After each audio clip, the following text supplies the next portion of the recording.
வணக்கம் நண்பர்களே. அறிவாலயத்தின் செங்கலை நான் எடுப்பேன் என்று நான் பதவியிலிருந்து விலகுவதற்கு முன்பாக அறிவாலய செங்கல்களை நான் எடுப்பேன் என்று அண்ணாமலை சொன்னதற்கு பதில் யார் கூறுகிறார்கள் என்றால் மனுஷபுத்திரன், மா சுப்பிரமணியம் கூட இதுக்கு பதில் சொல்லலை, வேறு எதுக்கும் பதில் சொல்லிட்டு இருக்காரு.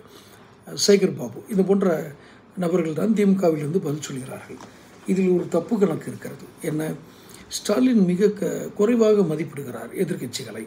அதில் அவருக்கு இந்த வெற்றி போதை அல்லது நம்மை எதிர்க்க ஆட்கள் இல்லை என்ற போதை, பாஜகவை குறைத்து மதிப்பிட்டு சொல்லப்படும் கருத்துக்கள், இதையெல்லாம் கேட்டு அவர் மயங்கி இருக்கிறார் என்பதுதான் உண்மை. காரணம், அப்படி இல்லாவிட்டால் மனுஷபுத்திரன் எல்லாம் எப்படி, அவர் கவிஞர், நல்ல கவிதை எழுதுவார். அதனால் அவருக்கு அதை விட்டுட்டா நீ அரசியல் விமர்சனம் பண்ண சொன்னால் அவர் எரிச்சலாகி கத்துவார்.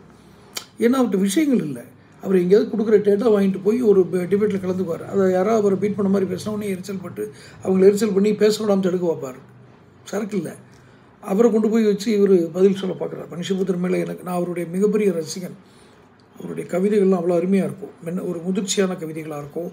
சிறந்த ஒரு உரையாடல் நடத்தக்கூடிய நபர் அவர். ஆனால் அவர் திமுகவில் சேர்ந்து திமுகவுக்காக பேசும்போது பார்த்தால் வேறொரு மனிதராக மாறிவிடுவார். இவரை போன்றவர்களையும் மா சுப்பிரமணியம் எப்போதுமே எழுதி வைத்தது போன்ற ஒரே பேச்சு.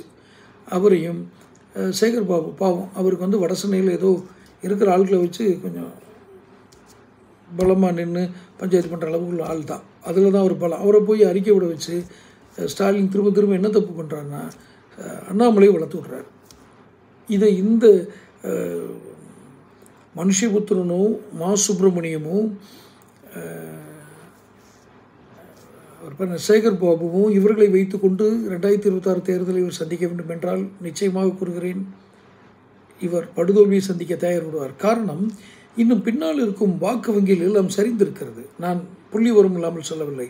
அரசு ஊழியர்கள் வாக்கு வங்கி, ஆசிரியர்கள் வாக்கு வங்கி, இன்னும் சொல்லப்போனால் தொழிலாளர்கள், தனியார் தொழிலாளர்கள் வாக்கு வங்கி என்று மிகப்பெரிய வாக்கு வங்கி இழப்பினை திமுக சந்தித்திருக்கிறது.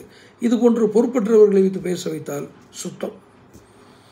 தொடர்ந்து சேனல் பாருங்கள். என்னுடைய விமர்சனங்கள் நேர்மறை விமர்சனங்களாகத்தான் இருக்கும். சேனல் பாருங்கள், சப்ஸ்கிரைப் பண்ணுங்கள், நோட்டிஃபிகேஷன் பதிவு பண்ணுங்கள். அப்போ தான் உங்களுக்கு வீடியோக்கள் சேரும். பிடிச்சிருந்தால் லைக் பண்ணி ஷேர் பண்ணுங்கள். நன்றி.